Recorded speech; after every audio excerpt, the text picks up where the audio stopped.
What's up, everyone? Welcome to the NBA Pick and Pod. My name's Dawson Shine, and I'm your usual host. So, coming at you, it's the first week of the NBA season finished, and I've got a ton of stories I want to talk about that are really, really cool. First off, Anthony Davis's monster start to the season. Now, this isn't that cool, it's kind of depressing to be honest, but he has been a beast. First two games of the season, he had 50 points and 45 points, almost had a 5-by-5 in the first game of the season, 17 rebounds in each of them. That's the most points by anyone since Wilt Chamberlain in the first two games. That's 1963 if you didn't know that. So it's been almost 55 years since the last time someone did what Anthony Davis did. And yet the Pelicans are sitting at a cool 0-4 right now after last night's loss to the Milwaukee Bucks. Yeah. They lost to the Bucks too. They have had three incredible Anthony Davis performances and one struggling performance against the San Antonio Spurs, but that came after 24 hours of having a grueling 44-minute effort against the Golden State Warriors. Looks like he's like 2006 Kobe out there trying to drag this god-awful roster to the playoffs, and it's not working at all. Sitting at 0-4, averaging over 35 points a game, over 14.5 rebounds. It's ridiculous what he's doing on the court. But he can't get any wins because his second best player on the team is Tim Frazier. No offense to Tim Frazier, but he should not be a second option. Etuan Moore should not be a third option. And Lance Stevenson should not be your sixth man, who is the best guy off the bench. Especially considering his past couple seasons where he has fallen off the map since Indiana. But that's what Anthony Davis' situation is looking like right now, especially because he does not have Jrue Holiday coming back just yet. Jrue Holiday is, of course, taking care of his wife, who did have that brain surgery. And they're going to struggle without Jrue Holiday because he's the only other real all-star caliber player on this roster. So without him, Anthony Davis is looking at having Tim Frazier, Dante Cunningham, Etuan Moore. Those are his best players. Lance Stevenson. That's a really struggling season, and it's tough to watch because you're seeing greatness on the court and you're seeing absolute trash around him. He's doing everything he can, and it's not working. Speaking of a player dragging his team to the playoffs, Russell Westbrook, looking at you. Oh my God, is he doing amazing. In his first couple of games, he was averaging 41.5 points, 12.5 rebounds, and 9.5 assists. He has been putting up absurd numbers of points, rebounds, assists, whatever, just to put the Thunder on the map. And they are at 3-0 right now, thanks to his effort. He's had 2 triple-doubles so far, including a 51-point triple-double against the Suns in an overtime game. Of course, that 51-point triple-double was on 44 shots. Very poor efficiency, but can you really blame him when the team you've got is surviving on Victor Oladipo's offense and Russell Westbrook's offense? There's not much else you can do. When he's on the court, he is assisting or scoring on 80% of the plays. That's absurd. That number is way too high. His usage rate is already at a 40%, and if that goes any higher, he's going to die on the court. I don't know how he has the energy to finish all these games. But of course, Westbrook's a robot, and he does not run out of energy. Right now, they're 3-0, sitting on the top of the Western Conference somehow, after beating the Lakers 113-96 the other night. Final person I want to talk about carrying his team, James Harden, who is carrying his team as much as he possibly can, playing in the new D'Antoni offense, which, as we all know, wanted him to be averaging about two times the assists that he was averaging last year, and he was averaging 8. So D'Antoni was really looking to have him average 14 to 16 assists a game, which of course is absurd. Again, absurd. Word of the day at this point. But James Harden is somehow pulling that off. He has been averaging over 33 points per game, putting up a 41-point effort last night. He had 17 assists in the opener. He had 15 again last night. 41 points, 15 assists, 7 rebounds against the defending champion Cleveland Cavaliers. I mean, can this man do any wrong for the Houston Rockets? He's running their offense as the de facto point guard. He is playing defense at about the best he's ever played in his career, which isn't saying much, of course. But he's putting in all the effort that he needs to do, and he's averaging 12.5 assists a game, while still scoring as much as he always has. Do you realize how difficult that is? I mean, this man is going out there putting in work, and yet he wasn't named to an All-NBA team last year? Are you for real, media? I still cannot believe that snub, and he's going out and showing why he still deserves to be on an All-NBA team. Of course, Rockets are 2-2. They did lose last night to the Cleveland Cavaliers, 128-120, but I mean, he's still doing the best he can on the court and deserves some recognition for it. He's putting up MVP numbers.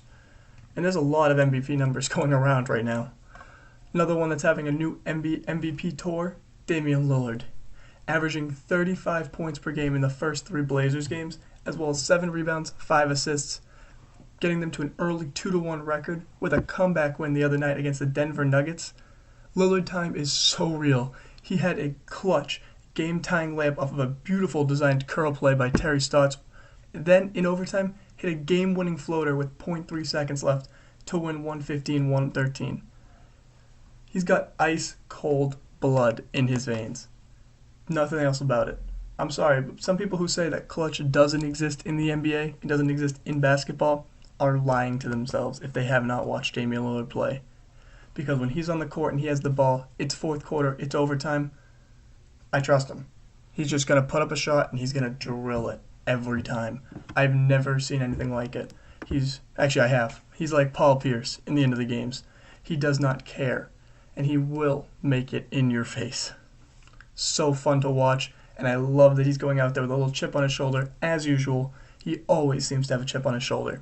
Speaking of chips on their shoulder, my transitions are amazing, by the way. The Warriors, who somehow have a chip on their shoulder from this offseason despite picking up an MVP, Kevin Durant, and having the best roster in the NBA according to every single person in the media. They got blown out in their first game by 29 points by the San Antonio Spurs, with Kawhi scoring a career-high 35 points. The Spurs won 129-100, taking advantage of the weak interior defense of the Warriors because Zaza Pachulia is no Andrew Bogut. Also, their bench with Iguodala, and Livingston aging has really not looked too great, especially in the half court. And they're missing the interior presence of Bogut, as I've stated, because they cannot defend against bigs, especially bigs that have a decent mid-range game and a good face-up against their bigs, Zaza Pachulia especially. I mean, even when they won in their second game, 122-114 against the Pelicans, Anthony Davis put up 45 points on them. He didn't put those up against, some scrubs on the bench either. He put it up against their starting lineup, against their best players, whoever they could throw at him, and he just destroyed them. So did LaMarcus Aldridge in the first game for the Spurs. That's the issue with this Warriors team. Their defense is going to be a problem throughout the year. Despite adding Kevin Durant, they did lose 2 great defenders in Harrison Barnes and Andrew Bogut. And I know everyone likes to rip on Harrison Barnes for just not being so great at offense consistency-wise and disappearing at times, but the man could defend. There's a reason he was on the court. He can defend very well, and he got a big contract because of his defense and his offense. But without him and without Bogut locking down the paint, they're just not looking so good on the defensive end. And I think at best they'll be an average to maybe slightly above average team on defense because of Draymond Green, Klay Thompson, and Kevin Durant. But I mean, Steph Curry is a net loss on defense. Even though he tries, he's not that great. And Zaza Pachulia is okay, but he's nothing like Andrew Bogut. And with the aging bench they have, it's going to be very tough to keep up the pace. But they're obviously still going to be an otherworldly offense, as seen last night with Steph Curry going off for 23 points in the third quarter to take the lead against the Blazers and blow them out, outscoring them by himself in the third quarter. Which shows that they still have that offensive firepower, even with Klay Thompson himself struggling the whole beginning of the season. He hasn't looked good just yet, hasn't gotten in a groove, but they don't really need him at this point, especially on the offensive end. They just need him to focus on his defense while Kevin Durant, Draymond Green, Steph Curry carry the offense, which is working so far.